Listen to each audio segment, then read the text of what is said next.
अस्सलाम वालेकुम dear students. आज हम 9th क्लास की बुक स्टार्ट करने लगे हैं। इससे पहले हमने कुछ वो यूनिट्स किए थे, एक तो ज्योमेट्री वाले थे और एक जो है ना वो थ्योरम की एक्सरसाइजेस वगैरह थी। तो आज हम स्टार्ट से क्लास 9th का हम स्टार्ट करने लगे हैं। फर्स्ट यूनिट से स्टार्ट करते हैं। तो फर्स्ट यूनिट में देखें जी मैट्रिसेस एंड डिटर्मिनेंट्स।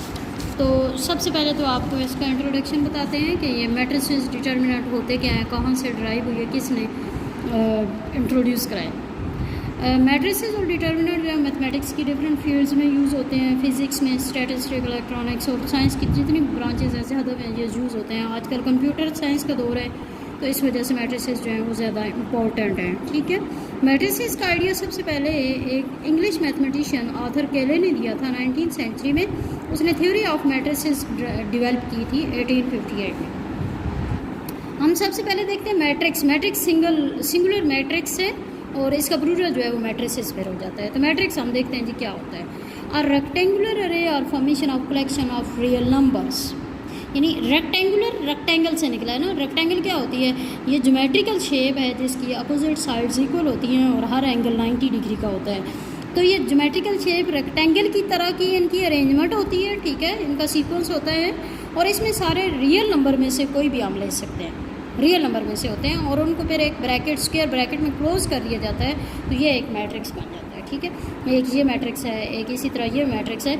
ये जो रियल नंबर्स जो हम मैट्रिसेस के अंदर लिख रहे होते हैं मैट्रिक्स की फॉर्मेशन में, इनको हम एंट्रीज़ या एलिमेंट्स कह सकते हैं। ठीक है, ये मैट्रिक्स की एंट्रीज होती हैं या एलिमेंट्स। और ये देखें ये लिखा हुआ है कि मैट्रिक्स का प्लूरल जो है वो मैट्रिसेस होता है। मैट्रिसेस को हम कैपिटल लेटर से डिनोट करते हैं, कैपिटल अल्फ़ाबेट से डिनोट करते हैं, ABC किसी से भी ना, इंग्लिश अल्फ़ाबेट से। उसके बाद है जी rows and column of matrix. Matrix का रो क्या होती है, उसका कॉलम क्या होता है, इसको समझना ज़्यादा ज़रूरी है। मैट्रिक्स की रो और कॉलम को इन मैट्रिक्स ए, ये देखें ये मैट्रिक्स ए है। एंट्रीज प्रेजेंटेड इन हॉरिजॉन्टल वे। ये जो हॉरिजॉन्टल वे में इस तरीके से जो लिखे जाते हैं, एक्स एक्सिस हॉरिजॉन्टल वे को कहते हैं, उसमें जो लिखे जाते हैं उसको रो कहते हैं। ठीक है, और इसमें देखें अब इस मैट्रिक्स में 3 रोज़ बन रही हैं और रोज़ को डिनोट किया जाता है आर से, तो R1 R2 R3 R4। इसी तरह दूसरा मैट्रिक्स ये दिया हुआ है तो इसमें जो एंट्रीज़ हैं उनको वर्टिकल वे में शो किया गया है और वर्टिकल वे जो है वो उसको हम कॉलम कहते हैं। ठीक है, और कॉलम को C से डिनोट किया जाता है। यहाँ पे अब इस मैट्रिक्स के 3 कॉलम्स बन रहे हैं, C1 C2 C3। अच्छा, एक और बात बताती चलूँ यहाँ पे कि कॉलम अगर 3 है तो तीनों कॉलम में एक जितने एलिमेंट होंगे। अगर इसमें भी 3 है, इसमें भी 3 है तो इसमें भी 3 होंगे। ऐसा नहीं हो सकता कि इसमें 3 है तो इसमें 2 हो जाए, इसमें 4 हो जाए, ऐसा नहीं हो सकता। एक जैसे एलिमेंट होंगे। अगर यहाँ पे 2 है, यहाँ पे 2, यहाँ पे भी 2। इसी तरह रो की बात की जाए तो उसमें भी ऐसे ही होता है। हाँ, ये होता है कि अगर रोज़ और कॉलम की बात की जाए तो हो सकता है कि किसी, अब जैसे ये है तो इसमें रोज़ जो है उसमें 3 एलिमेंट हैं और कॉलम में 2 एलिमेंट है, ऐसा हो सकता है। उसके बाद है जी order of matrix. The number of rows and column in a matrix specify its order. किसी भी मैट्रिक्स का अगर आपने ऑर्डर देखना हो, चेक करना हो, तो उसकी जो रोज़ की तादाद और कॉलम की तादाद से पता चलता है कि मैट्रिक्स का ऑर्डर क्या है। कोई भी मैट्रिक्स हम उसको नेम दे देते हैं कैपिटल M का, उसमें नंबर ऑफ रोज़ हम कह देते हैं कि M है। M कोई भी रियल नंबर हो सकता है, कोई भी नंबर हो सकता है, कोई भी इंटीजर हो सकता है। ठीक है, हम कह देते हैं कि उसकी रोज़ M है और कॉलम N है। तो उसका जो ऑर्डर है उसको कैसे लिखेंगे? रोज़ की तादाद बाय कॉलम की तादाद। ठीक है, M/N। जैसे अब यहाँ पे ये मैट्रिक्स है ना, तो इसमें रोज़ कितनी है 2 और कॉलम कितने हैं 3, तो इसका ऑर्डर क्या बनेगा 2/3, क्योंकि इसमें 2 रोज़ और 3 कॉलम्स हैं, इसलिए इसका ऑर्डर 2/3 हुआ। इसी तरह ये मैट्रिक्स देखें तो इसमें रोज़ 3 है। ठीक है, हमेशा पहले रोज़ लिखते हैं और फिर कॉलम भी 3 है तो 3/3 हो गया। इसी तरह ये मैट्रिक्स देखें, रो 1 है और कॉलम कितने बन रहे हैं 3, तो 1/3 इसका ऑर्डर हो गया। उसके बाद है जी इक्वल मैट्रिक्सेस। इक्वल मैट्रिक्सेस में क्या होता है कि ए और बी कोई भी अगर 2 मैट्रिक्स हैं, हम कब उनको कहेंगे कि एक दूसरे की इक्वल है? ए इक्वल टू बी कब होगा? उस वक्त जब दोनों का ऑर्डर सेम हो। ऑर्डर का मतलब है कि नंबर ऑफ रोज़ और नंबर ऑफ कॉलम दोनों के इक्वल हैं। और दूसरी बात, कोरस्पॉन्डिंग एंट्रीज और इक्वल, उनकी जो एंट्रीज हैं, उनके जो एलिमेंट्स हैं, फर्स्ट प्लेस पे दोनों के एलिमेंट्स जो हैं वो भी इक्वल होंगे, सेकंड वाले आपस में इक्वल होंगे, थर्ड वाले आपस में, इस तरीके से। तो इसको हम कहते हैं कि ये मैट्रिसेस कोई भी 2 हैं तो वो इक्वल होंगे। अब एक्सरसाइज 1.1 पे आ जाएँ। Find order of following matrices. इनका ऑर्डर आपने बताना है। ऑर्डर में मैंने पहले कहा है आपने नंबर ऑफ रोज़ बतानी है, फिर नंबर ऑफ कॉलम, फिर ऑर्डर लिखना है। Number of rows 2, number of column 2, तो 2/2 इसका ऑर्डर रखेंगे। Number of rows 2, number of column 2, तो इसका भी ऑर्डर 2/2 होगा। नंबर ऑफ़ रोज़ 1 है और नंबर ऑफ़ कॉलम 2, तो 1/2 हो गया। नंबर ऑफ़ रोज़ 3 हो गई और नंबर ऑफ़ कॉलम 1, तो 3/1 हो गया। नंबर ऑफ़ रोज़ 3 और कॉलम 2, तो 3/2 हो गया। यहाँ पे देखें तो रो भी 1 है और कॉलम 1, तो 1/1 हो गया। इसमें रोज़ 3 है और कॉलम भी 3 है, तो 3/3 हो गया। इसमें रोज़ 2 है और कॉलम 3 है, तो 2/3 हो गया। उसके बाद नेक्स्ट देखें जी question number 2, which of the following matrices are equal. आपस में कौन से इक्वल हैं? इक्वल के लिए हम जैसे कि पहले हमने डेफिनेशन में पढ़ा है कि दो मैट्रिक्स कब इक्वल हो सकते हैं। एक तो उनमें कॉलम की तादाद और रो की तादाद इक्वल हो, ठीक है, और दूसरी बात यह है कि उनकी एंट्रीज भी इक्वल हों। तो यहाँ पे देखिए ए जो है वो 3 है, तो इधर ढूंढते हैं हम कोई और ऐसा है 5 - 2 3, इसको भी आप सॉल्व कर लें तो 3 आता है। इस मीन के ए और सी आपस में इक्वल हो गए। उसके बाद डी देखें, बी देखें 3 5 और कोई 3 5। अब यहाँ पे ये 5 3 लिखा हुआ है। आपको ये बात पता होनी चाहिए कि ऑर्डर इक्वल होना चाहिए, यानी कि सीक्वेंस जो है वो सेम होना चाहिए। अब ये और ये इक्वल नहीं हो सकते, ठीक है। तो 3 और 5 हम कोई और देखते हैं। ये देखें, ये 3 और 3 + 2 5, तो बी और आई मैट्रिक्स जो है वो आपस में इक्वल हो गए। इसी तरह अब आप नेक्स्ट देखें डी 5 3, इसके साथ कोई भी इक्वल नहीं है। उसके बाद ई देखें जी 4 0 6 2, यहाँ पे देखें एच देखें 4 0 6 2, जे देखें ये 4 बन रहा है, ये 0 बन रहा है, ये 6 बन रहा है, ये 2, तो इट्स मीन कि ये तीनों मैट्रिक्स आपस में इक्वल हो गए। इसके बाद एफ देखें जो 2 6, यहाँ पे ये देखें 2 और ये बनता है 6, इसका मतलब एफ और जी आपस में इक्वल हो गए। उसके बाद क्वेश्चन नंबर 3 पे आ जाएँ तो इसमें है जी find the value of a b c d which satisfy the matrix equation. ये मैट्रिक्स इक्वेशन है, इक्वेशन इसलिए इसको कह रहे हैं कि इक्वल का साइन है ना।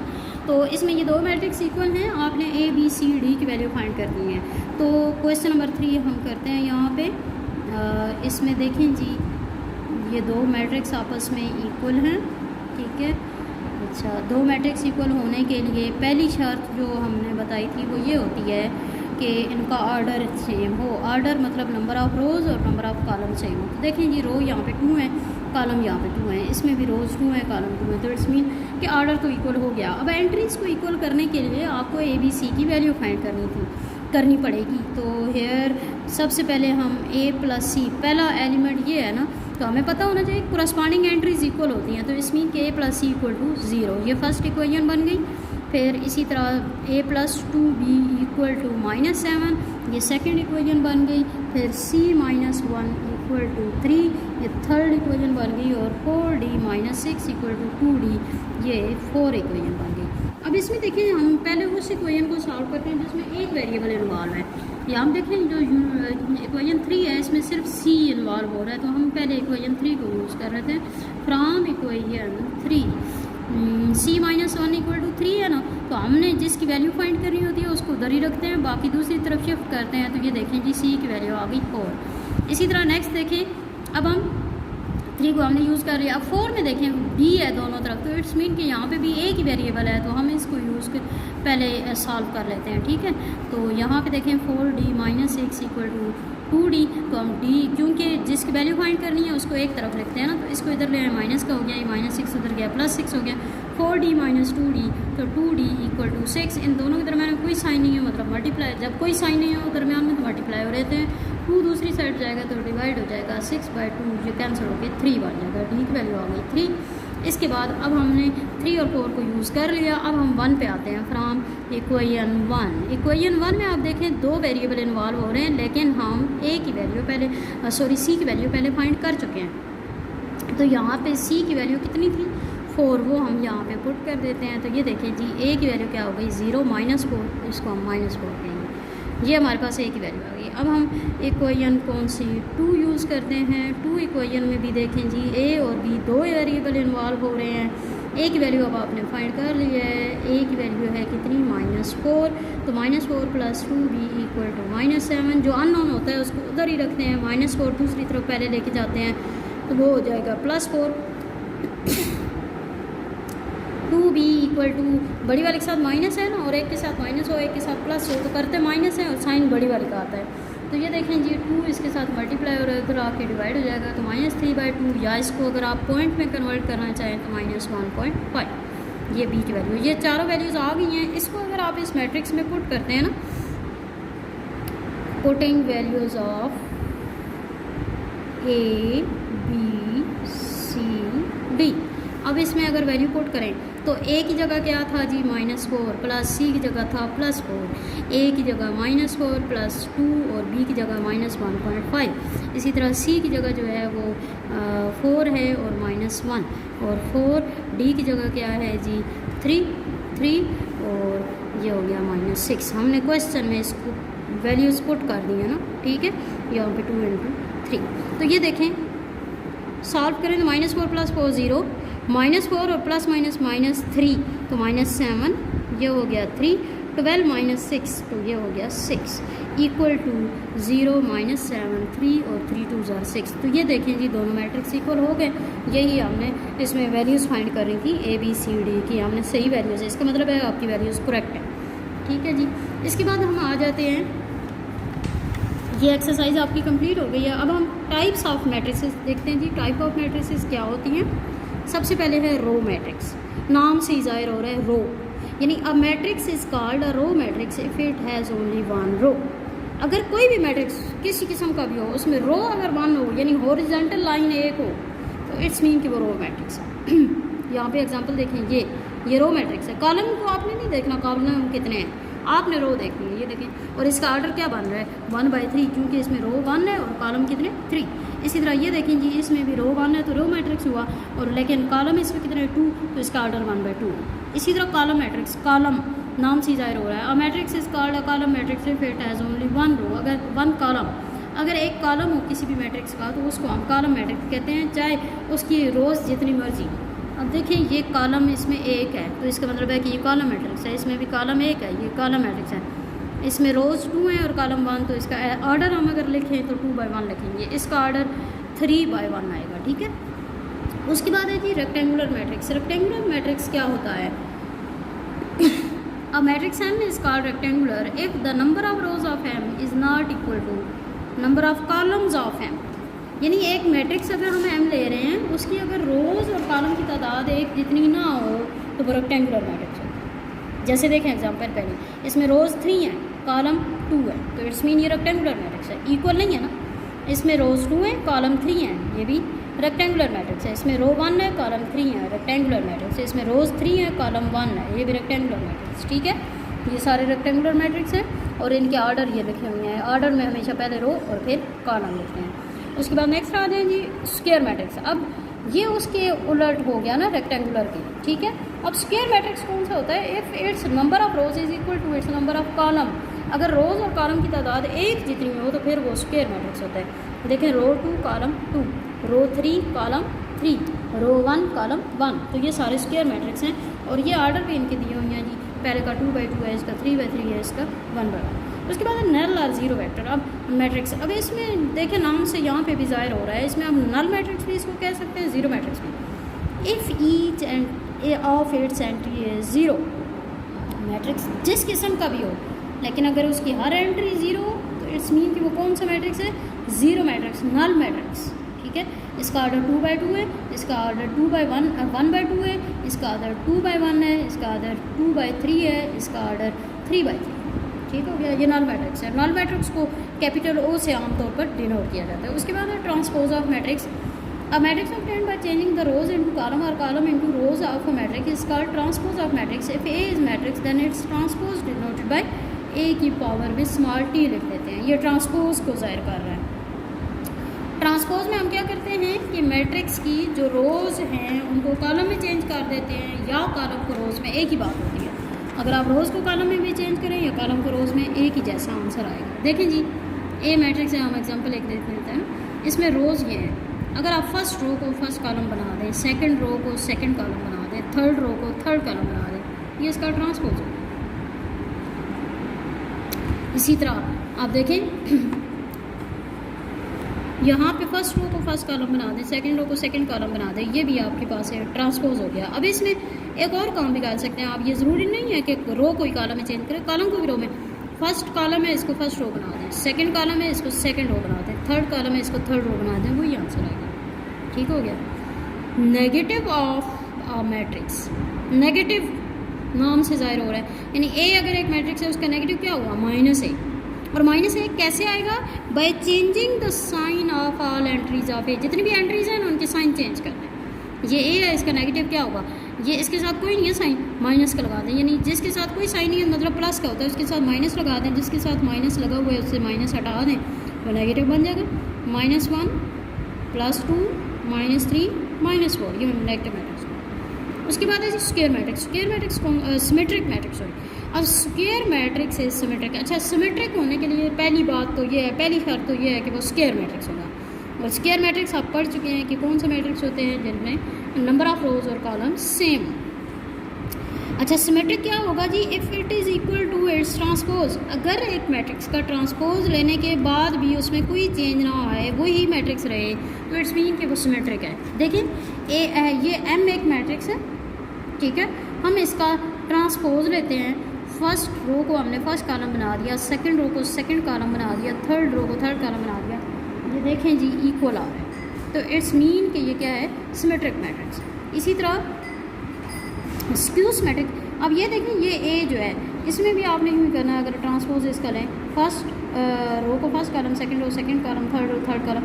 अब ये देखें ये टोटली चेंज हो गया, ये ए के इक्वल नहीं है, यानी इसके इक्वल नहीं आ रहा वापस, तो इसका मतलब है ये नॉट सिमेट्रिक मैट्रिक्स। समझ आ गई? सिमेट्रिक के लिए क्या शर्त है कि अगर आप मैट्रिक्स का ट्रांसपोज लें तो वो अपने ही इक्वल आ जाए, तो इट्स मीन वो सिमेट्रिक होगा।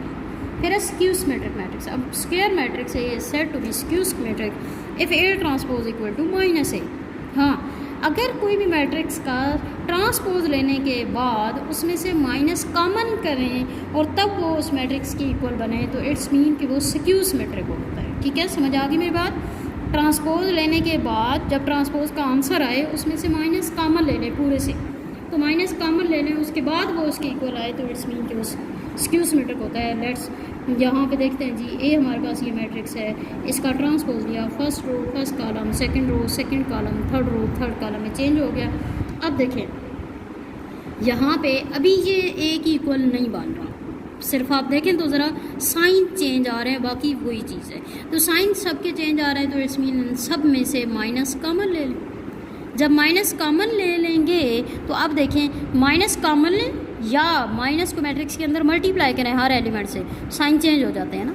तो यहाँ पे अगर माइनस कॉमन लें तो 0 के साथ तो वैसे भी कोई साइन नहीं होता, 0, इसमें से माइनस कॉमन लें 2, इसमें से माइनस कॉमन लें 3, इसमें से कॉमन लें माइनस तो -2 क्योंकि +2 है ना, इसमें ये तो है ही 0, माइनस कॉमन लें 1 हो गया, इसमें माइनस कॉमन लें -3, इसमें -1, उलट हो जाते हैं साइन। तो अब ये चीज़ जो है वो माइनस के बगैर ये अब ए बन गया, यानी माइनस के साथ ए, तो इसका मतलब है ये होता है स्क्यू सिमेट्रिक मैट्रिक्स। उसके बाद है डायगोनल मैट्रिक्स। यहाँ पे भी आप डायगोनल के लिए भी ज़रूरी है, पहली बात तो स्क्वायर मैट्रिक्स होना ज़रूरी है, यानी नंबर ऑफ रोज और नंबर ऑफ कॉलम एक जैसे होने चाहिए। अच्छा, डायगोनल कौन सा होता है? If at least any one of the entry of its diagonal is not 0। Diagonal कहाँ पे होता है? ये डायगोनल होता है, ये डायगोनल होता है, फर्स्ट से एंड की तरफ ये डायगोनल होता है। तो हम ये कह रहे हैं कि अगर कम से कम डायगोनल का एक एलिमेंट कोई है, कम से कम का मतलब है कि ज़्यादा भी हो सकते हैं, लेकिन कम से कम एक एलिमेंट नॉन ज़ीरो होना ज़रूरी है। जो ज़ीरो ना हो, ज़ीरो की जगह कोई और लिखा हुआ हो, तो वो डायगोनल होगा। अब देखिए यहाँ पे ये डायगोनल में 3 एलिमेंट्स हैं और बाकी सारे 0 0 हैं। हमने कहा एटलीस्ट 1, तो इसका मतलब है कि ये तीनों भी नॉन ज़ीरो हो सकते हैं ना, ये डायगोनल हो गया। इसी तरह यहाँ पे देखें तो ये डायगोनल है क्योंकि बाकी 0 हैं और डायगोनल वाले नॉन ज़ीरो हैं। यहाँ पे भी देखें ये डायगोनल में 2 नॉन ज़ीरो हैं और बाकी 0 0 हैं, तो ये भी डायगोनल है। ठीक है, इसी तरह ये देखें ये भी डायगोनल है, ये वाला ये भी डायगोनल है। ठीक हो गया। उसके बाद है स्केलर मैट्रिक्स। स्केलर मैट्रिक्स क्या होता है? Diagonal matrix. पहली शर्त ये हो गई कि डायगोनल होना ज़रूरी है। डायगोनल होने का मतलब है कि डायगोनल के अलावा बाकी सारे एलिमेंट 0 0 होंगे। इफ़ स्केलर कब होगा? If all the diagonal entries are same and non zero, कि डायगोनल में जो एंट्रीज हैं वो सारी इक्वल हों और 0 ना हो। तो यहाँ पे के कोई भी हो सकता है, के कोई भी कांस्टेंट है। ठीक है, और ये 0 और 1 के अलावा 0 और 1 के अलावा यहाँ पे 0 भी नहीं हो सकता और 1 भी, क्योंकि 1 हो तो वो की एक और मैट्रिक्स की टाइप बन जाती है। अब देखें यहाँ पे ये ए है तो इसमें ये देखें इक्वल है 2 2 के, यहाँ पे भी इक्वल है। और ये वाला जो सिंगल होता है ना, सिंगुलर मैट्रिक्स जिसको हम कह सकते हैं, ये जो होता है ये भी एक स्केलर मैट्रिक्स है। ठीक है, उसके बाद आइडेंटिटी मैट्रिक्स आ जाता है जी। आइडेंटिटी मैट्रिक्स का एक दूसरा नाम यूनिट मैट्रिक्स भी है। अब वो जो डायगोनल होता है ये भी डायगोनल है, डायगोनल मैट्रिक्स जिसके डायगोनल के अलावा सारे 0 0 हैं। अच्छा, उस डायगोनल को हम आइडेंटिटी या यूनिट मैट्रिक्स कहते हैं अगर डायगोनल एंट्री सारी 1 1 हो।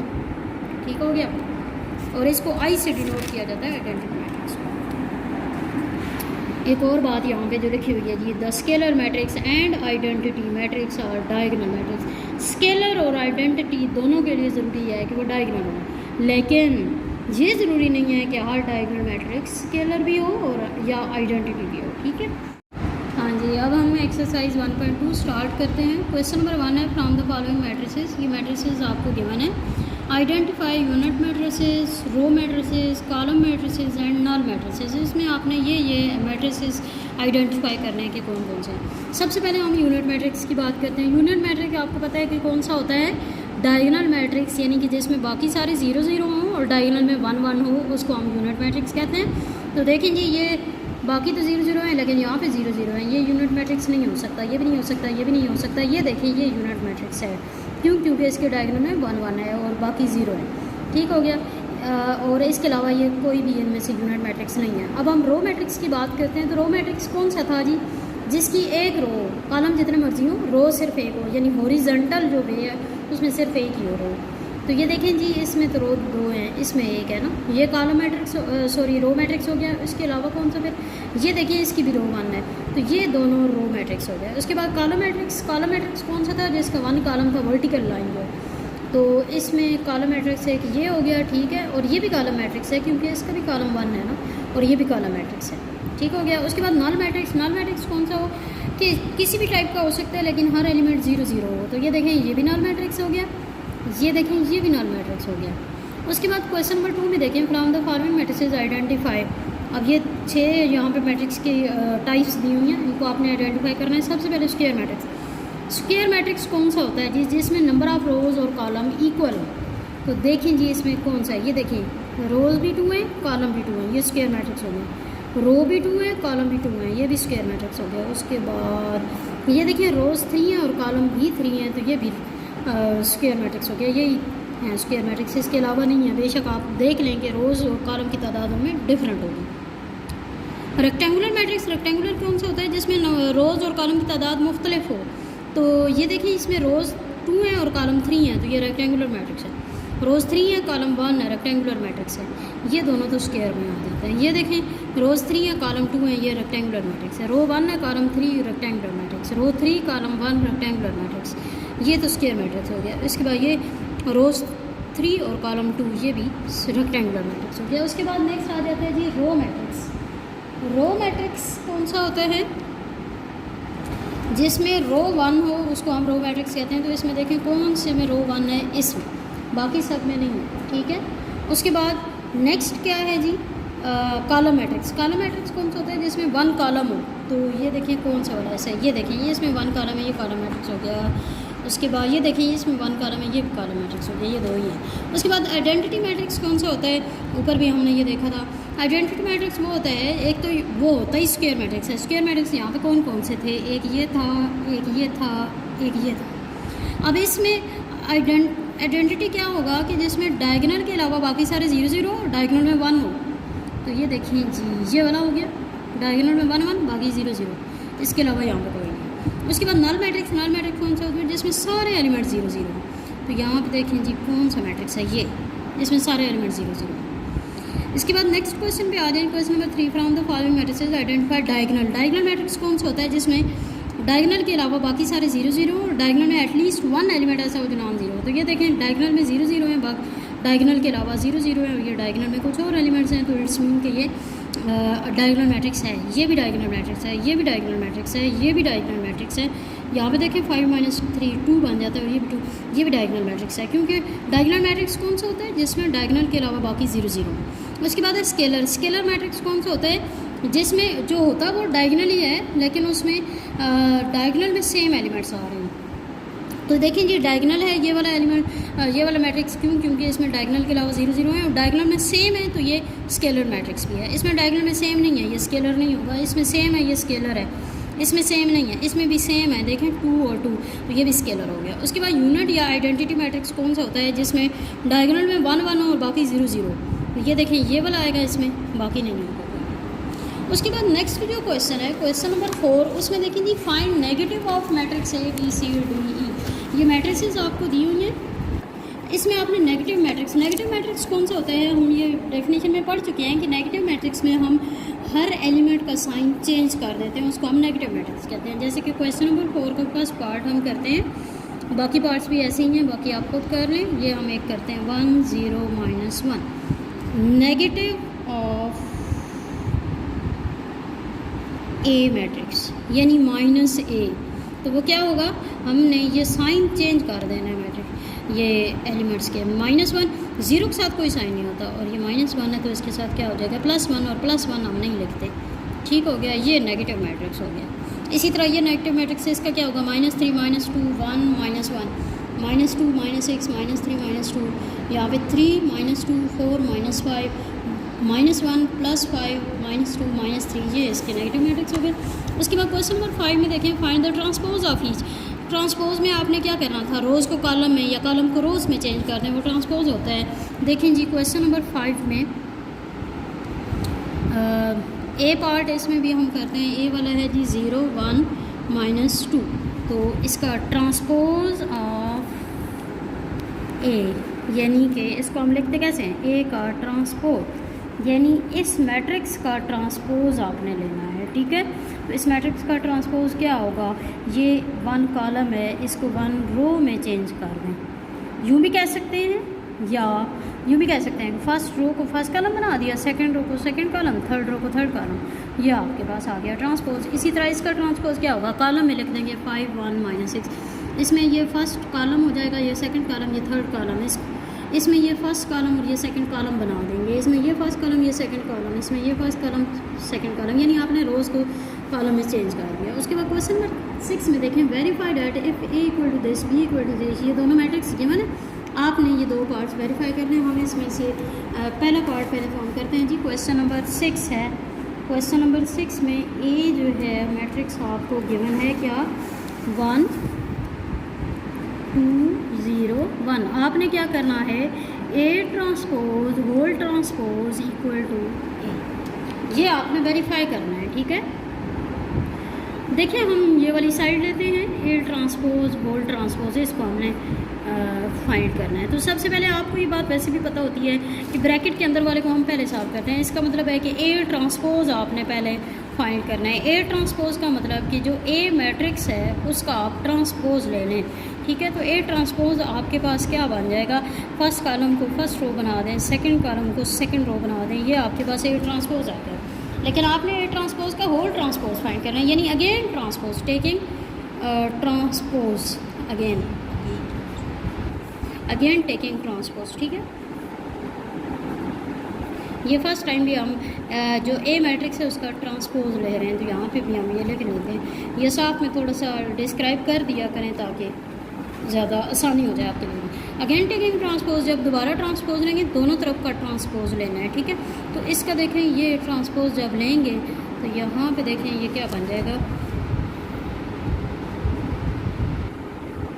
फर्स्ट कॉलम को फर्स्ट रो बना दें, सेकंड कॉलम को सेकंड रो बना दें, ठीक हो गया। तो ये देखें जी, अब ये ए के इक्वल आ गया वापस, यानी ए ट्रांसपोज का होल ट्रांसपोज किया, वो ए के इक्वल आ गया। तो इट्स मीन कि ये वेरीफाई हो गया, वेरीफाइड दैट, यहाँ पे हैंस भी लिख लें, hence verified that A transpose whole transpose equal to A.